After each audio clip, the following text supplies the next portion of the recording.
અમૃતસરિતા ભાગ 3 પ્રકરણ 8 ભગવાન સ્વામિનારાયણે તો એમ કહ્યું કે શાહુકાર પાસે જેમ રાંક હોય ને એમ દેવો ભગવાન આગળ ગૌણ છે. ભગવાને તો બધાઈને એક બાજુ મૂકીને એમ કહી દીધું કે હવે તમારે કોઈનું સ્મરણ કરવાની જરૂર નથી, માત્ર સ્વામિનારાયણ નામનું ભજન કરવું.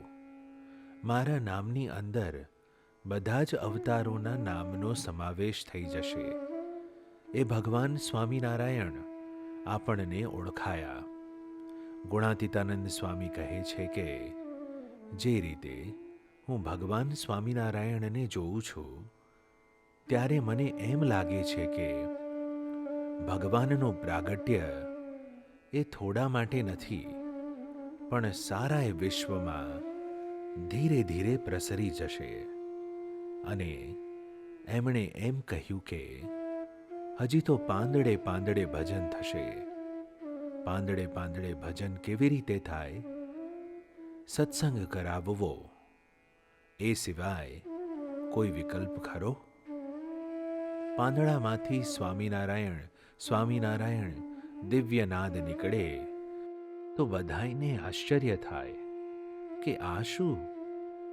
પણ મોટા પુરુષ સત્પુરુષ બોલે છે એ વાક્ય કોઈ દિવસ ફરતું નથી. ત્યારે જરૂર પાંદડે પાંદડે ભજન થવાનું છે.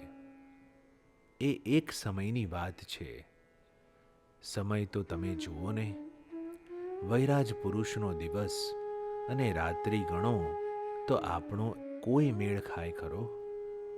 હું તો બધાઈને કહું છું કે હવે તમે બધું જ છોડીને ભગવાન સ્વામિનારાયણને અને એમના સંતોને વળગી પડો. ત્યાં તમને બધું જ મળી રહેશે.